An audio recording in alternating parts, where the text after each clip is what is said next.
do pop those in there. We'll save some time at the end, and if it's really kind of pertinent, I'll give it an opportunity to have a spotlight during the session. But don't worry, everything that you have to ask will be answered.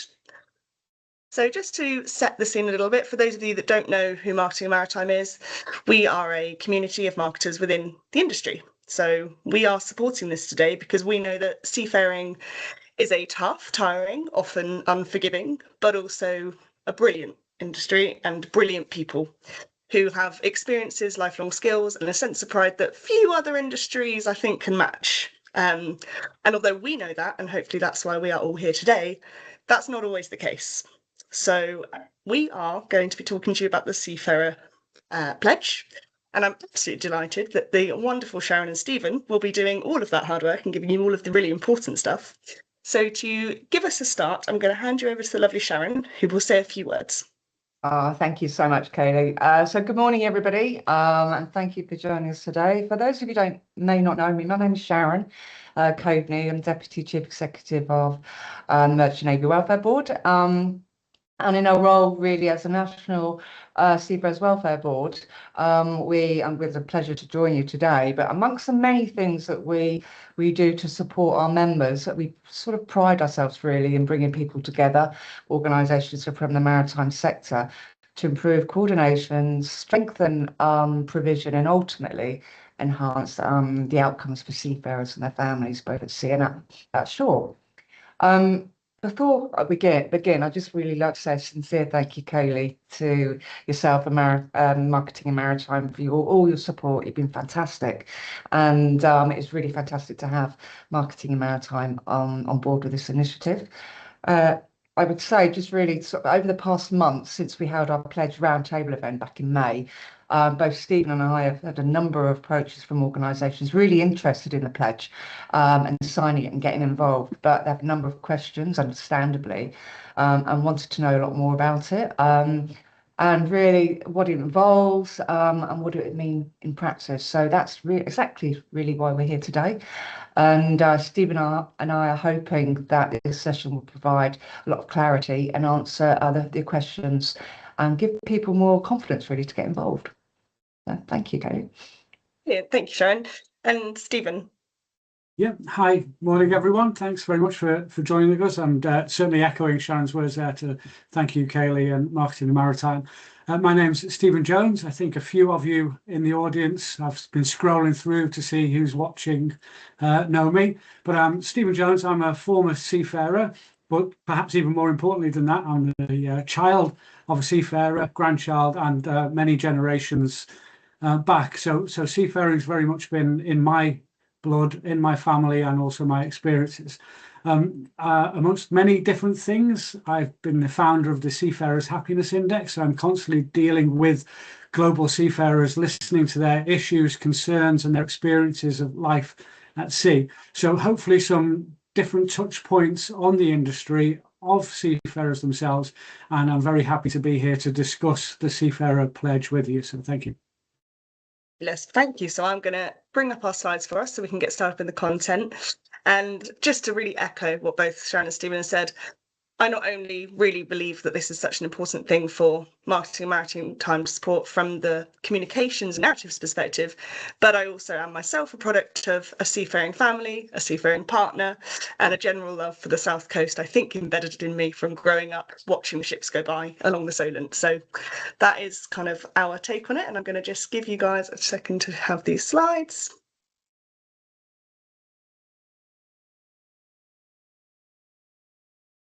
There you are. That should be available for you. Is that all right, Stephen? You can see your slides okay? Looks good. Perfect. Right. Well, over to you. Thank you very much.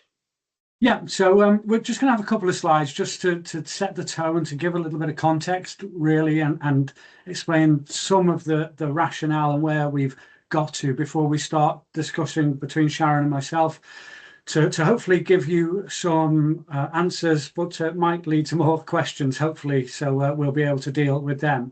So in essence, we're here today to discuss what we've been doing, why we've been doing it, what the timescales of that are, and where really who we're doing this for, and hopefully as well how we intend to do it. So if we could just have the next slide, that'd be great.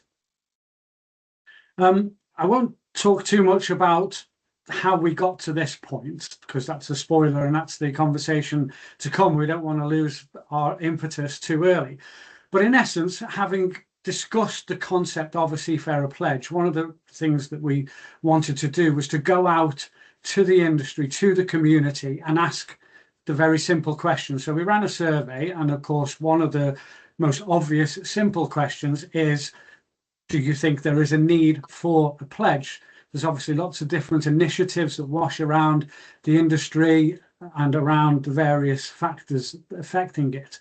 And as you can see there, one of the most clear kind of results from that was that there was a feeling that we could do something, that there should be a pledge that encapsulates what we want to do for seafarers, to recognise, to celebrate and to value seafarers and provide the recognition needed for them. So if we can spin on.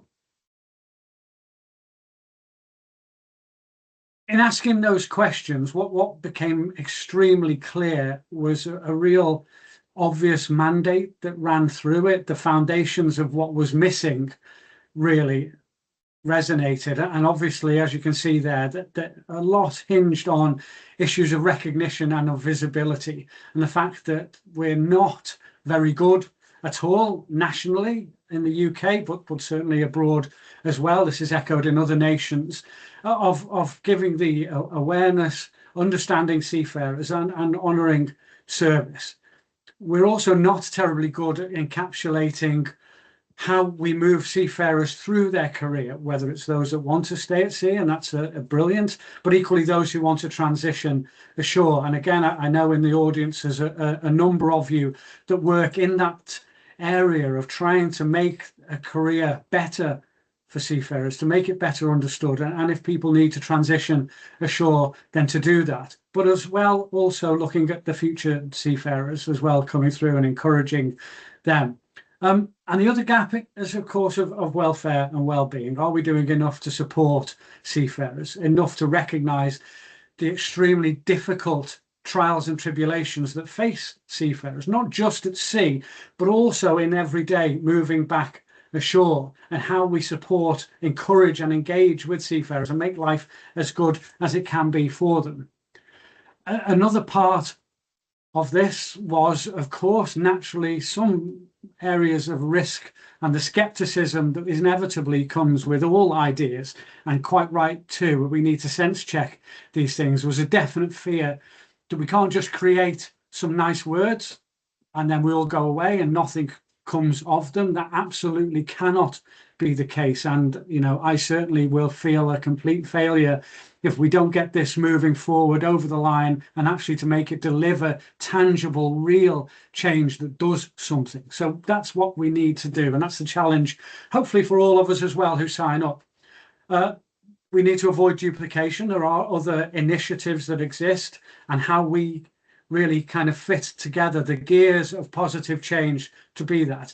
And again, then we have to be able to have some tangible outcomes, which is a challenge. And what we wanted to do was make sure that in setting a pledge, how we could do that in a clear, simple, measurable way, to make sure that it's credible, that it does have impact. And ultimately, as we move forward out of this kind of pilot phase to get to where we can within these initial 6 months, ultimately to provide some practical tools.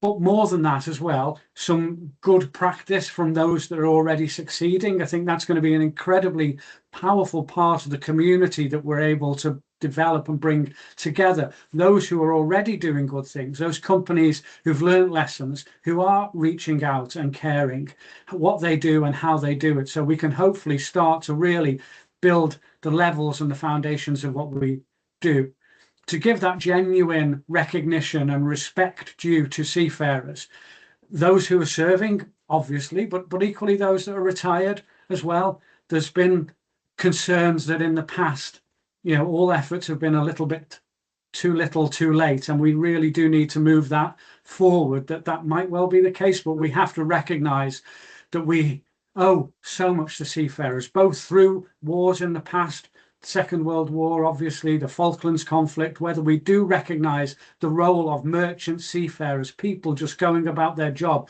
who've done incredibly brave things and actually were the foundation on success that have helped society move forward. And then again, to the future seafarers, that we need to be able to reach out and give them the reassurance. And I can see that Claire Hogan is here on board to help us, who does some fantastic work. And I think Gordon Foote is here with us as well. You know, people who go out, who spend their time to deal with young people, to show them what it can be to be a seafarer. They need the tools to give to the young people coming through. And this type of pledge can hopefully be a foundation for that as well, for all seafarers, past, present, and future. And then the final slide before we actually get to the conversation.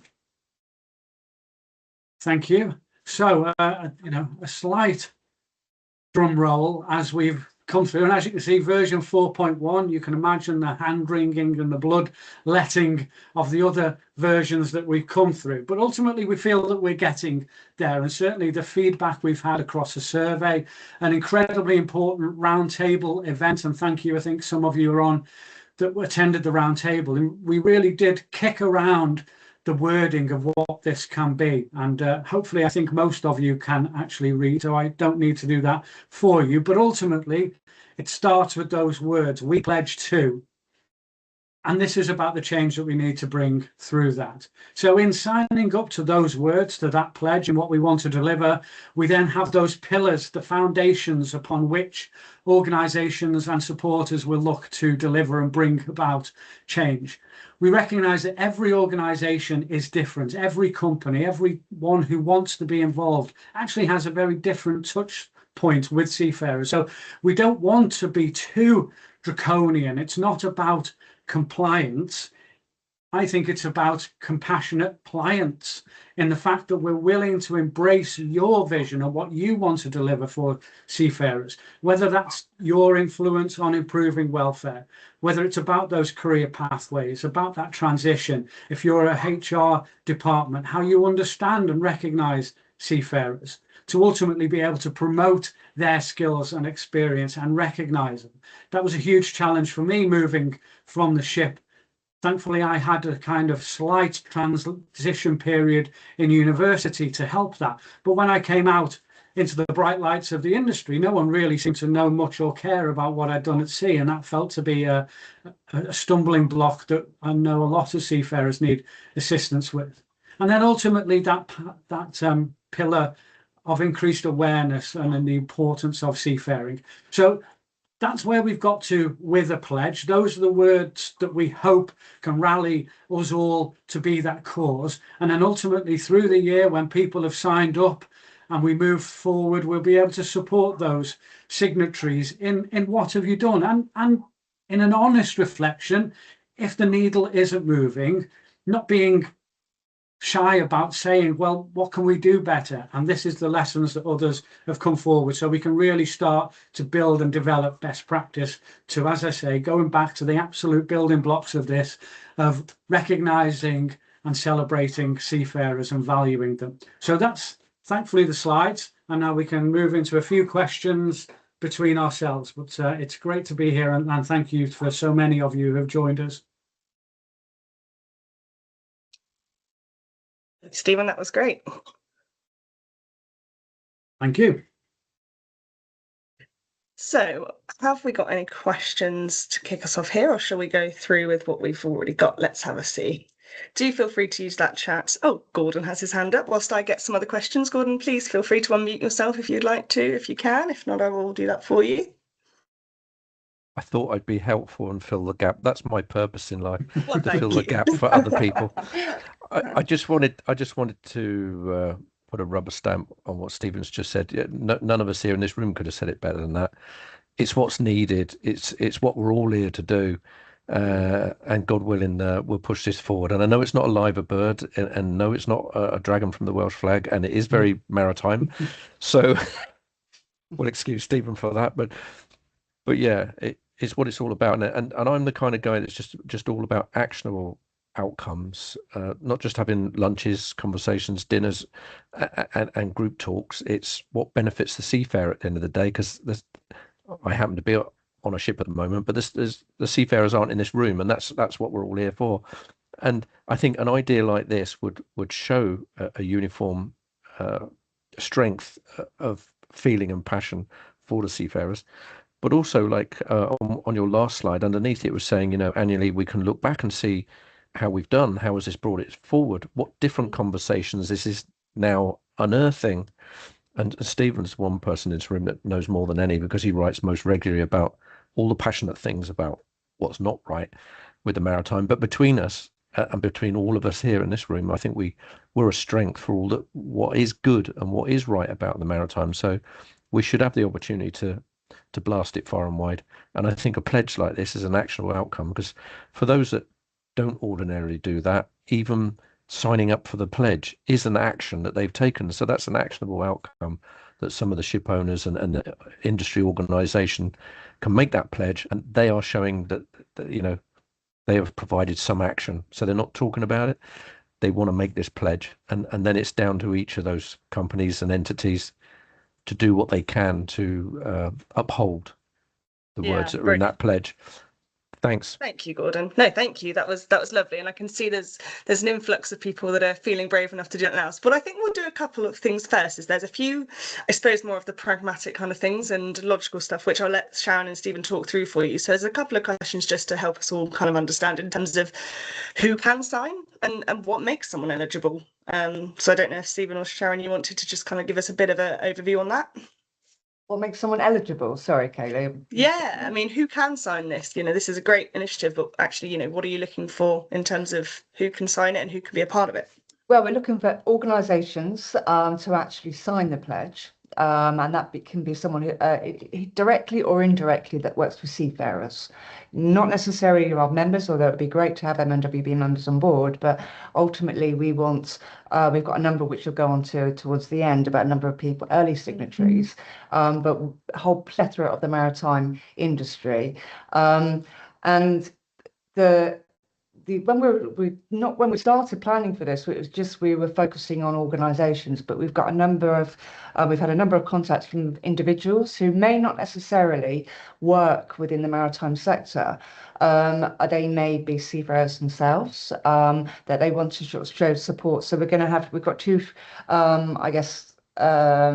ways that people can show their support. They can either sign this, the pledge, or they can show their support as an individual. So that's ultimately, so anyone can sort of show their support, but we look for the organisation or actually signing the pledge, we're looking for organisations.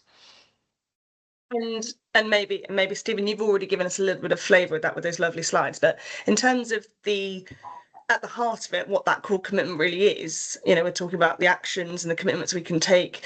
Is there anything more you'd like to add to that in terms of, really just what they are?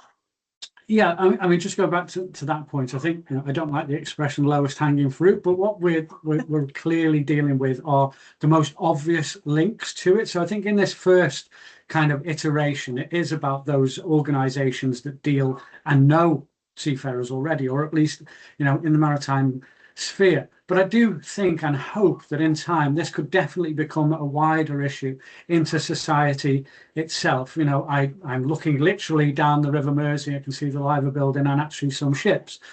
And as a port city, Liverpool should, as a city region, be doing more to recognise and respect seafarers. So giving the port cities an opportunity to be part of this as well is hugely important. Going back to that question about the commitments, again, different types of organisations have different challenges, different touch points, and an obvious, very different relationship with the subject of seafarers. So what we want to do is the pledge is everything, make that commitment, be, engaged, passionate and engaged with what you want to do, and then find the right fit for you. What are the gaps in your organisation, in your company, in your HR department, in your social network, in your networking organisation that meets? How could you do something different and better for seafarers? I'm heavily involved with the Propeller Club Liverpool Maritime Network.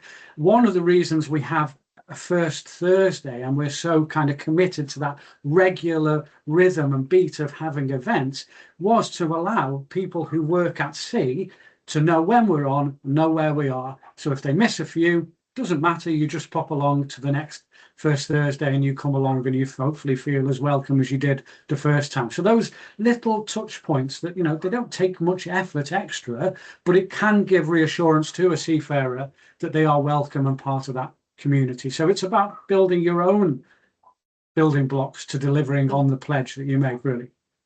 Yeah, great. And actually that ties in really nicely, because we were talking kind of in the run up to this about saying recognition for seafarers is one thing, but actually what does that look like? And I think, like you were saying there, with organisations, once they sit down and have a conversation with these people who have gone away and lived in really tough environments and been resilient and kind of worked every hour of the day to get a job done, they will probably see that those soft skills, which many recruitment kind of organisations talk about all the time as being vital, are actually, you know, the essential skills that lots of these seafaring communities have.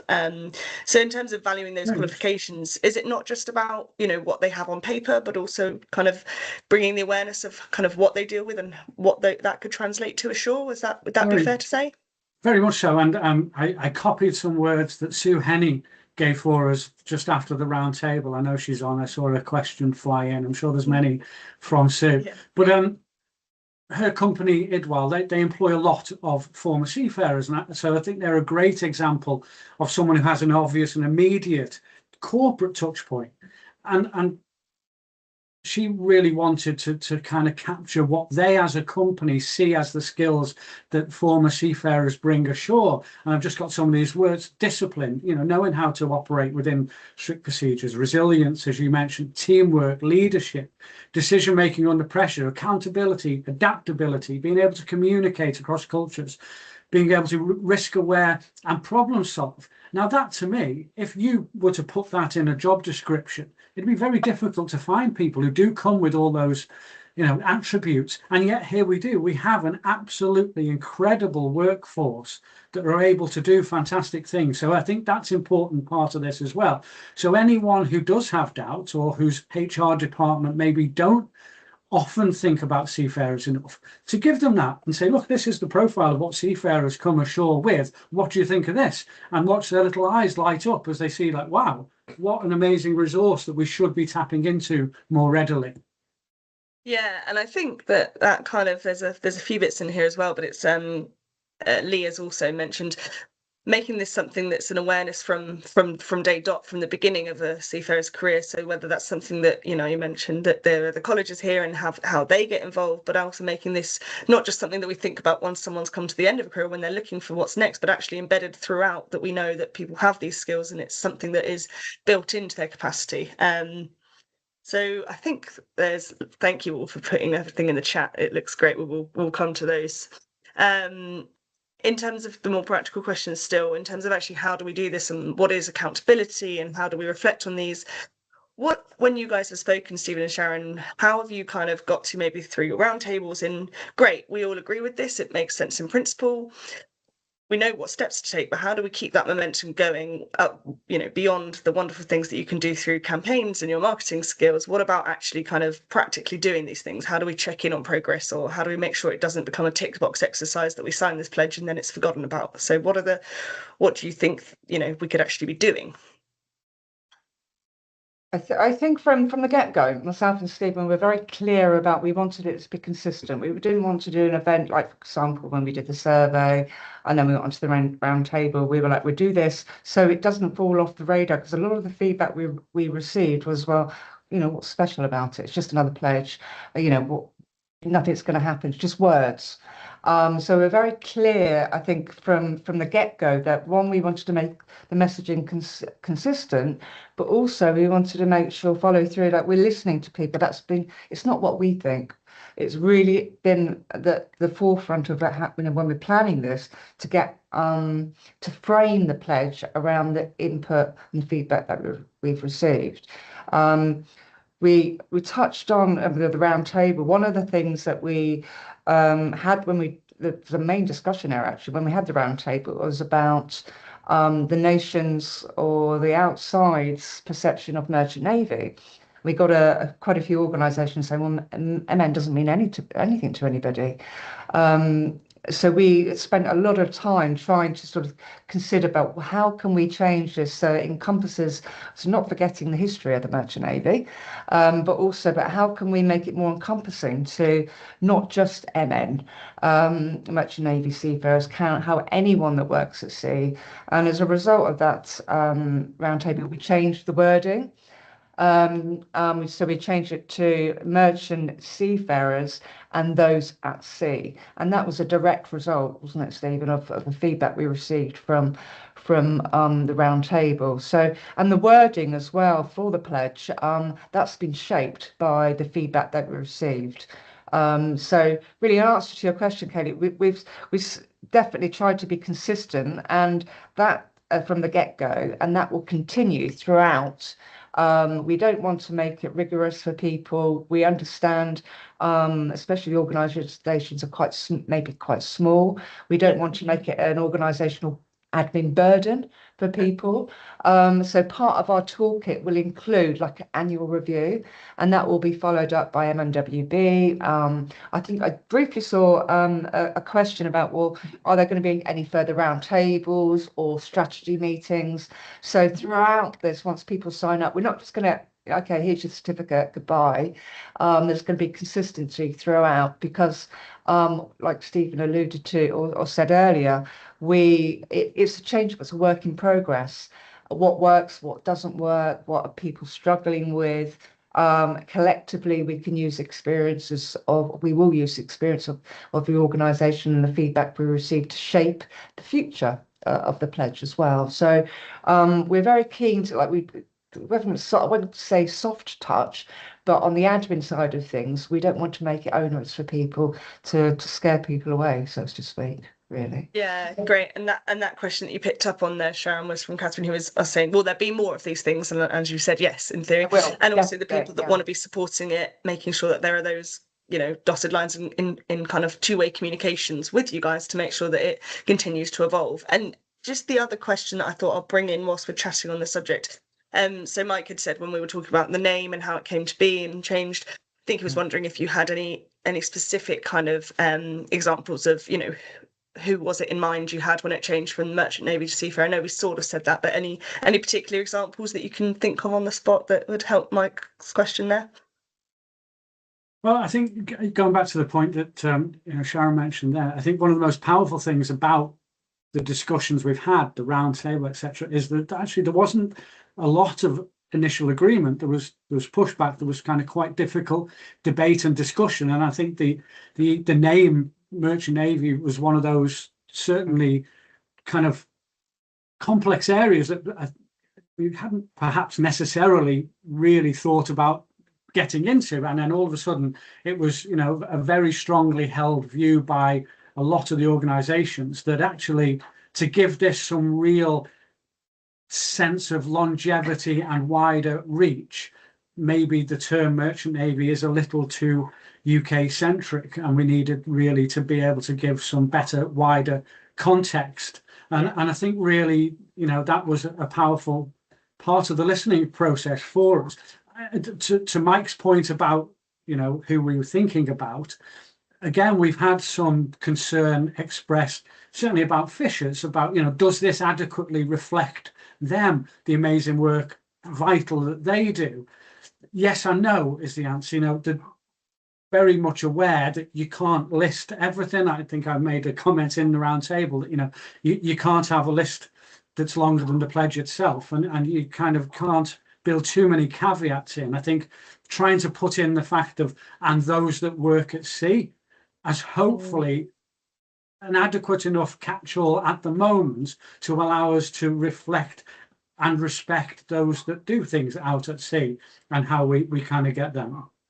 Yeah, no, that makes sense. And it's intentionally portable, that language, not only for the types of people who are working at sea, but also on an international level. And I know we started to dabble into that before. And again, you've got to start somewhere and make things up. But I think a couple of questions that certainly we had in mind, and I know I've seen pop up in the chats, and Constance had asked if we were in contact with any international organisations and things like that. And then I suppose we drifting into the realm of, well, where's the duplication? How do we make sure we're kind of all working to one collective goal? Did you want to talk about any of that sort of thing there in terms of, how do we make sure that are there any duplicating or conflicting things that already exist, and what's good practice going to be looking like when we examine those other organisations? Can I? Yeah, I think it's a really good, really important point that you mentioned there, Kelly. I think when we were looking at it, Stephen very brilliantly did a briefing paper probably about 2 months ago, because we were having questions about what's different. While current initiatives can focus on employment conditions, legal protection, for example, the Seafarers Charter, with none of them provide a consistent way to recognise and value seafarers in the wider society. So we feel there was a lack of visibility and dignity afforded to seafarers beyond the ships, like, for example, tackling issues such as poor public understanding, weak support during transition to shore-based roles, and limited sort of cross-sector engagement. So in essence, we feel the gap sort of complements existing frameworks or legislation, but fills in the missing recognition. But Leah, I've been in this sector for over 13 years, and I have to be frank, that hasn't changed. The recognition's always been on the forefront of MNWB's work, really, to raise public awareness of the maritime charity sector. So I'm hopeful, really hopeful, feel really positive that this goes some way to trying to address that, and I know Stephen feels the same. Yeah, I mean, it goes back to, the absolute initial genesis of this whole idea was when I was involved with Propel Club Liverpool, and we were signing up for the Armed Forces Covenant, which I thought was a fantastic initiative. Everything made sense. It sounded, a no-brainer. And then, of course, that kind of realization that we all had coming away from that meeting, like, it doesn't really do anything for commercial seafarers, for the merchant navy in those terms that we were talking. And of course, so that was an instant gap. And I can see that Deborah McPherson's made a comment. It's highlighted, so it's extremely difficult to read. Apologies, Deborah. But I think in essence, that yes, we have an interesting concept here, but can it ever do enough? The Armed Forces Covenant is obviously at a different scale, totally different approach, a national promise to do better. This is a starting point. This is us as an industry saying that we'll do better. So what can we do? What can we control? We can't necessarily control housing, healthcare, those things. We have to be realistic, and we start from the foundations that we can build upon. And those are us as an industry committing to do things a little bit better, pledging to consider, to understand, to try and recognise and value and do better. And then slowly we can start to build on those foundations, to be more, as companies who employ seafarers, to recognise their skills, so that the seafarers aren't walking in to a HR department that frankly doesn't understand or much care about their background at sea. These are the things we can control. I don't think we can make blithe promises that we can start to have seafarers moving to the front of healthcare, etc., because that would frankly probably undermined the initial credibility of the argument we're trying to set out. In time, yes, of course, those types of things, we will want to be able to be better to recognise and reward seafarers. But at the moment, these are the building blocks that try to move us forward. Yeah, no, well, that's great. And we're in this session, we're entitled The Introduction to it. So we are at, from all the great foundation that you've put into this, we are still in the very early stages of this. So these are the questions we should be expecting to ask and to interrogate this to make sure it's success. And as you say, build those building blocks from the ground up and make a stronger foundation. In terms of fast forwarding, if we were to kind of look into 12 months' time about where maybe some of those early signatories might have ended up, I know that, as Sharon alluded to, there are toolkits and there are resources and there are the support in place kind of structurally from the MNWB. But in terms of making sure people see the impact and know that, you know, maybe on whatever small scale it is, from someone walking into an environment and feeling seen and feeling heard and feeling respected for their kind of experiences that they're bringing when they come ashore. In terms of case studies, how do you imagine those kind of being pulled together? Because I think those are the things that can make a real impact. You know, we're all probably quite chronically online now. We see things on our LinkedIn feeds and on our kind of different various social medias and online emails and everything that comes through to us digitally. So making sure those stories are heard and really kind of solidifying that actually, whether it's just a small thing or a large scale change that's been made, how do we show people what the good looks like? Have you kind of got ideas of how we might be able to share those out into the wider industry and hopefully beyond? Well, I mean, at the risk of being cheeky, working with marketing in maritime might be a good starting point for that. But yeah, I mean, you know, looking forward, it's about exactly that. As you say, this is just a line in the sand that we've all edged up towards, and that's very much the kind of starting gun of, okay, well, what do we do now? How do we make it real? And thank you, Lee from the Alaman there. You know, we can't make promises we can't keep, because that will absolutely shatter this.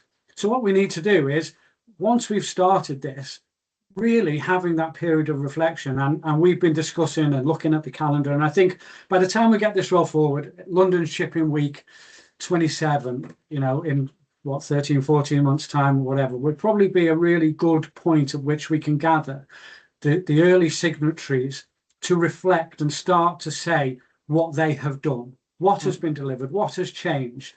There will without doubt be some organisations that take this on the absolute spirit and intent and do things differently, and it really delivers. There will be those that don't and that struggle, and we want to help them to learn from those that have done better. So, you know, completely, as I say, it's not about compliance, and it's not about people not delivering and then hiding away or putting it in a dusty file that didn't change anything. It's about an absolutely organic kind of growth of this. And I think that's how we will hopefully be able to move forward, by reflecting honestly and spreading those good news stories of change. Yeah, great. And then there's a few more things which are kind of building up from this conversation, which I'll draw upon, but also some stuff in the chat, which I think all kind of comes together in terms of actually wanting to take a step and become part of this and become a signatory. I suppose first thing is, what are the kind of immediate steps? Is there an onboarding process? Have you got kind of this thought out? I think, you know, we've already alluded to the fact that there are resources there. So, you know, Deborah's saying, and it's a completely valid point, organizations will want, you know, as much as they might agree with it, they'll want to know, okay, now what are you asking me to do in black and white? What are the things I need to do to be able to say that I'm fully pledging my support to this and joining this initiative? And on the other side, the people that are at the heart of it, how are we communicating that back out to the seafarers? What are they being told that is happening on their behalf? So maybe if we could just, I know we've gone through these, but just a little bit of a clearer kind of idea of, okay, in its simple terms, what will an organisation do and what can a seafarer expect? To go for that, Stephen? Yeah, I sure. think when you say what will an organisation do, as Stephen said earlier, we're trying to not make it too prescriptive. We don't want to put pressure on people. We'll give as part of the pledge and signing up, there are examples or key points there of what the pledge included in the pledge wording that people can action. And when we do the review, we do the annual review, someone may say, well, actually, we'll be asking, well, what have they done or what are they trying to do? There's no, there's no criticism from the people not actually being able to do something. What we want to do is find out what the barriers are. And collectively, that will be from, like Stephen said earlier, is through learning through the signatories, learning what's worked, what hasn't worked, what are the barriers that you found. Ultimately, as part of you saying about the caseworking or the case studies, what have you, that's will be down to us, MNWB, as the sort of project coordinator or project manager, is really to reach out to people, reach out to the signatories, reach out to the organisations that support cadets or seafarers, what have you, to get those important stories and to engage with them. So there's a lot of responsibility really from our end, from the project management side of things, to ensure that the aims of or what it means to sign up for the pledge are clear, but also from an ongoing perspective to actually get that feedback, be it through webinars, be it through workshops and what have you. So there'll be a lot to, but that's part of what we would do as a project managing this project. So when, for example, like if an organisation is having blocks or having difficulty, then the common challenges really are sort of the capacity. We look at the capacity of the organisation, anything that we can help to do to support them. But ultimately, we want people to start small. We're not asking for big things, are we, Stephen? We just want to start small, sign clear sort of ownership of it, and quick wins, so to speak. One of the things that we were really adamant about at the start is that, we didn't want something that would take teams of lawyers to look over before someone would feel comfortable pledging. So it's been deliberately, light touch. And in some ways, it's a little bit like religion, isn't it? You get out what you put in. And it's about giving people that opportunity, organizations, to say, look, this is something we should care about. And equally, I've worked with or in lots of organisations that there've been definite seafarer champions within that, but they haven't really been heard internally because there's no mechanism to make it. Well, all of a sudden, if you are working in, I don't know, a big publisher, an insurance company or whatever, and Phil Parry from Spinnaker was at the round table and he was telling us about the incredibly low number of former seafarers working in the international group of P&I clubs. So sometimes it can be hard to get the voices of those who are championing seafarers heard within big organisations. So hopefully something like this allows that debate and discussion internally as well. So someone who wants to drive change in their own organisation can take this to, the people that may be barriers of otherwise and say, look, why aren't we signing up to this? Why aren't we pledging to do this? There's no reason we shouldn't. And I think that was, again, a tool that we can hopefully allow to magnify and amplify the efforts of those that do care. Yeah. I'm not going to take us too far because I know we've got a nice slide to show everyone who is already supporting, which I won't jump ahead to just yet. But another one from Costas was just saying, and I'm sure those that weren't involved in the roundtable and I myself would be interested to know, what kind of involvement have you had or plans are there with kind of the larger governing bodies, with the things like Department for Transport, for example, or the MCA? Have you had any conversations at that level, be it UK or internationally at this stage, and do you plan to? From MNWB's perspective, we have an observer. We have close links with MCA because we've signed an MOU. So we're working in the future is engaging with them. We have a number of representatives from those organisations attending the launch event, which, when I say launch event, a celebration of the Seafarer Pledge event. And we also have very close links with DFT.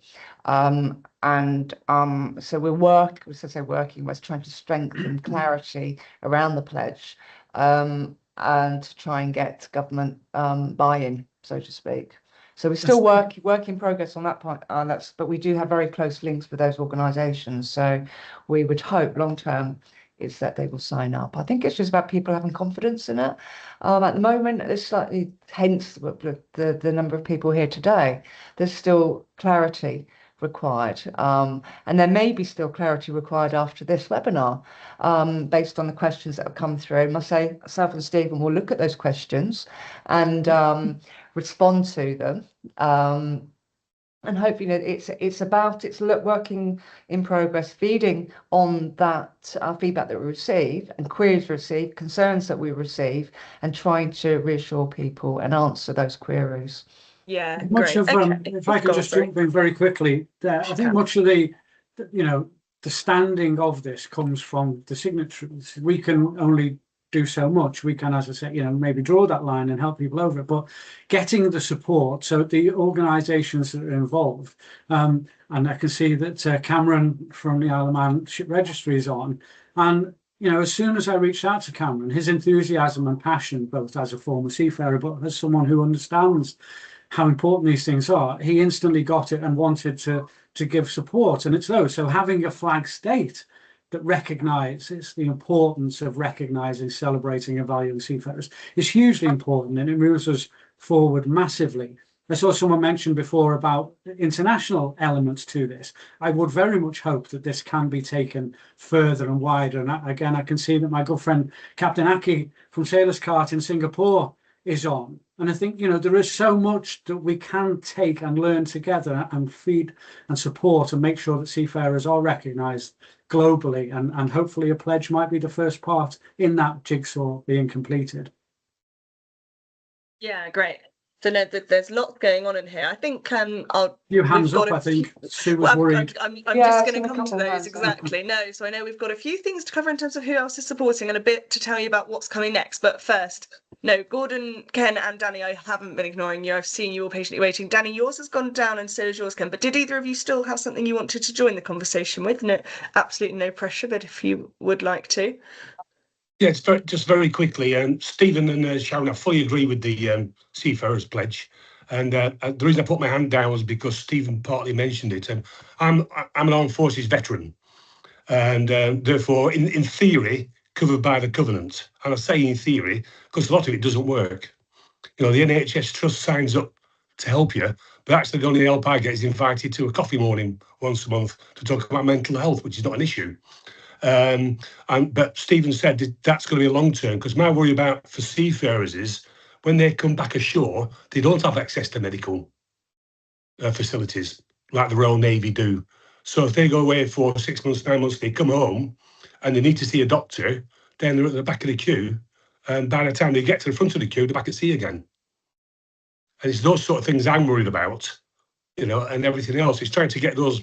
And the Armed Forces Covenant is a good example of learning from it, because a lot of it doesn't work. They sign up for it, and actually it's just lip service. But anyway, thank you very much. I really enjoyed that. Thank you, Danny. And Ken, you were the same. You had a raised hand, but it's now gone down. Has everything been answered, or would you like to bring anything? I initially raised my hand on the basis that I'm attending today on behalf of the Merchant Navy Association, the M&A, which is one of the co-funders of the project. And quite clearly, we saw the pledge as matching our own aims and aspirations within the M&A. And that's why we were keen to get involved with this. Now, there's a lot of stuff that's gone on, and I appreciate the work that Steve and Sharon and others have done in this. But we want to make sure, certainly from my perspective as one of the co-funders, is that the project itself is seen as a positive. Right? If anyone's going to bring negative issues to the table, constructive criticism is fine, and I'm sure we'd all learn from that. But if they're just going to be poo-pooing things, then, you know, you're not being forced to sign up to this pledge. You could stay away. And really, in the long term, we want to make sure that the individuals, whether that be current seafarers, retired seafarers, or even future seafarers, because we get a lot of applications coming through the M&A, wanting directions for jobs at sea. We just need to make sure that it's there. The other thing is that I sit on another charity, being Care Ashore. It looks after the welfare of retired seafarers and for those that, you know, don't have homes in between vessels. So that again is something that needs to be addressed. How do we get the message out to seafarers, whether they are current or retired seafarers? And the message itself needs to be spread far and wide. The positive aspects of the pledge need to be there. The only thing, the question I was going to raise earlier was, in fact, whether, and I know Stephen's saying that he's looking down the river, my hometown, Birmingham, Liverpool. I'm just wondering whether the maritime cities and their respective port authorities have been contacted to see whether they would back this pledge as well. Obviously, Liverpool has been a great port city over the years. Many a seafarer has transitioned from either being active service into the docks and, you know, lots of other things, whether it be into shipping companies, insurance brokers, the whole shebang. And again, it's one of those things that we need to be addressing. On the international front, then I think it's small steps on that front first, because there are organisations already doing that sort of thing. And, you know, do we get too much duplication if we end up going down that route? So first and foremost, I think it's a UK-led, not dismissing an international. Well, let's get the first steps on the road within the UK and then look to spread our wings further afield thereafter. As I say, it's just ensuring that the word and the positive aspects of this project are projected far and wide. And, you know, for those that sign up, we all have our own responsibility then to ensure that that takes place. So that's all I was going to say, basically. Thank you, Ken. Right, I've got a few more. Hi, Stuart and Chris. Chris, I think you've been waiting, so please take yourself off mute. Is that me, Chris? Just in case there's other Chris's Yes. here. Sorry. Okay, thank you. Yes. Firstly, what Danny said about the Armed Forces Covenant, I'm also covered by that, and it's not a lot. The only useful thing is jumping GPs queues, which has proven very useful, and that would be fabulous if you get that for seafarers, because obviously you have a limited time at home. So thanks, Danny, for those comments. Totally agree with you. Another one, interesting enough, I've just been using a bit of AI to check through the King's regulations for the Royal Navy. We've all got the Armed Forces Covenant, but the Armed Forces no longer support Merchant Navy officers coming into the Royal Naval Reserve. They're very happy to take our STCW equivalency and call themselves Master Mariners. When I'm sorry, I've done it. I've done their training. I've done our training, and they're not Master Mariners. And it's sorry, it sounds like I'm getting a bit bitter here, but actually, we'd like the Armed Forces to sign the Seafarer Pledge and make it a two-way thing. Sorry, that was a slight digression. The other one is, do you need funding for this, or is this getting fund? You know, where's the funding coming from? How do you need funding? Do you need us to support you monetarily? We're the pilot project we're doing as a pilot project is funded by MNWB, Trinity House, and M&A. Yeah. But part of my thought process, and I've been thinking quite a lot about going forward with the funding. So we have a set amount to actually get us to this point, get the signatories going. But for the future, it will need further funding. But what that looks like, Chris, is yet to be determined. Because we've got Stephen, who's been brilliant to work with, and he's been the backbone of this. But unfortunately, we only have him for a certain amount of time. So the planning, my thinking is, although I haven't really discussed it, the future with him at the moment, but we will need more funding to take this forward. I mean, probably not for this meeting. Stephen and I had some ideas which we've spoken about in the past, so Stephen and I'll touch base and run with that. And the other one, just sorry, another short point, if I can finish off. Liverpool pilots, we will obviously sign the pledge. We'll be glad to, and I know I'm sort of slightly speaking out of turn, but I'm sure there won't be any problem. But we already are at 100% seafarer organisation, so it'd just be interesting to see some guidance on how we can help you, because we're already doing it, but we want to be value added rather than just a sign just for numbers. We'd like to actually genuinely help. So that'd be interesting to see what your thoughts are in the future. Thank you very much.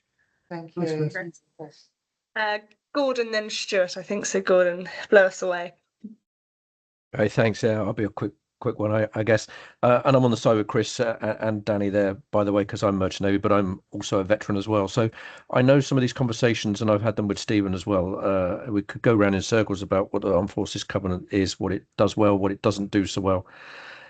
And there will be comparisons. But I think if we get aside from those comparisons, what is a pledge at the end of the day? You're making a promise to something. So, I see the faces and the names on this screen. They're as passionate as I am about the maritime. So how can we do good? Making a pledge to say that we will do that. So if you look at the companies out there, whether they're shipping companies, owners, or organizations, institutes, some do well, some not so well. So I think making a promise like that, or inviting people to do that, And whether they're big corporates and they got ESG or the social responsibility side of things and they want to tick a box somewhere, my take on it is by pledging, that's what they're doing. They're making a promise to do better. And there's a whole bunch of people on here that can help those organizations that are not so good at doing it to do it better. And those that are really doing it well at the moment, it's value added all around, and we can collaborate and join forces. And I think the world is still a bit siloed, especially in the maritime. That's why we talk about these echo chambers. So becoming unsiloed and collaborating more means we all share the good points. And I would hope to raise the bar, drag those that are not quite so good up, and be a force for good going forward.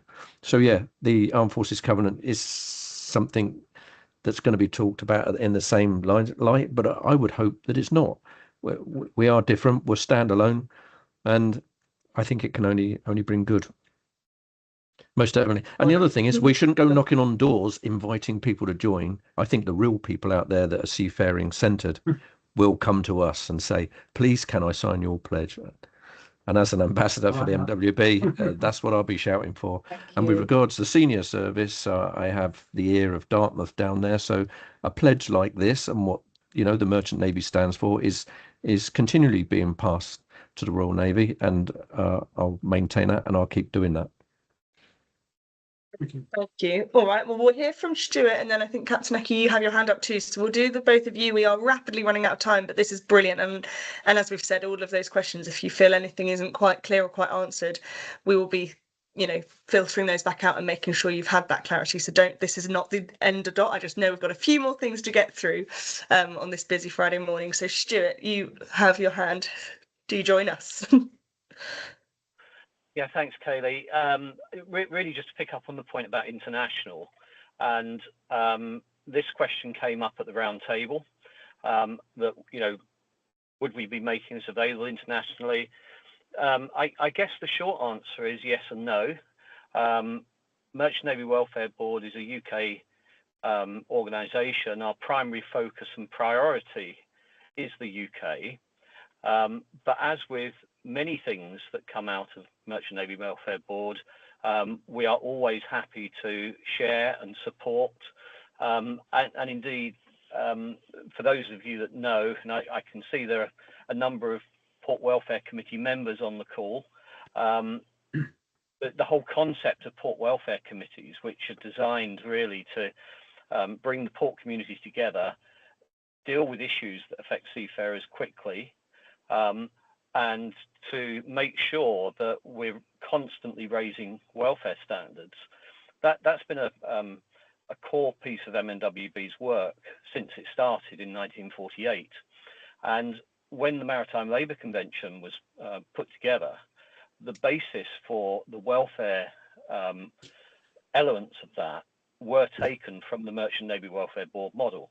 So by default, many other countries look to the UK when they want to implement port welfare committees, or if they want to put in place a national seafarers welfare board, they come to us for support. More recently, we published a guide for fishermen, the C188 guide, in a language that fishermen could understand. We then made that available in other languages. We've exported that. We're doing the same with the MLC guide. So actually, if we do something in the UK and it works, we want to make that available to any other country. So whilst we're not present in those countries, we will support and we will do what we can to make it happen. So that's all I wanted to say. Thank you. No, thanks, Stuart. It's really helpful. I'm sure that will provide a bit more clarity for everyone that was looking for that. Captain Eki, I said it was a Friday morning, but it must be a Friday evening for you. If you're still there and wanted to join us, please go ahead. Yeah, hi everyone. So I think I'm the only one who's joining from across the globe, and yes, it's evening here.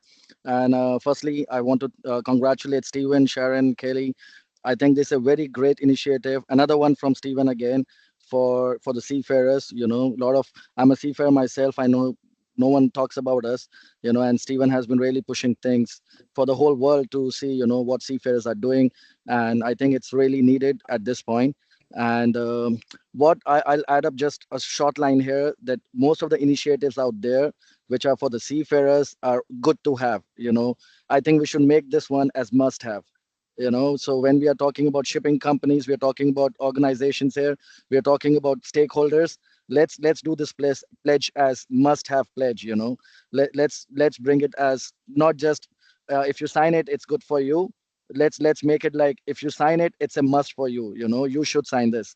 And I think that's where the change will start happening. That's where the people gonna take it more seriously. And like I said before, that we are dealing with seafarers every day.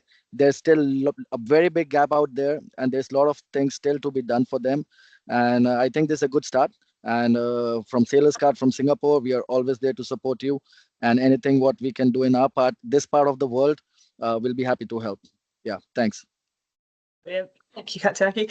We are flying through time, so I'm just going to pop something up on the screen, and I believe that Sharon and Steve are going to get, so I can already tell that there's a huge amount of conversation that is still yet to come from this, and people are, we've probably ruffled the right feathers and poked the right parts in our brains to get the conversation going, but all in all, I think this has had a really positive impact, and I hope that you found this session useful. What I'm just going to pop in front of you now, as we alluded to earlier, is a little bit of an overview of some of these early signatories. So I'll let Sharon and Stephen take the lead and let you know, A, what these people are already doing for the pledge, and B, how and where you're going to find us next, and what comes after this session today.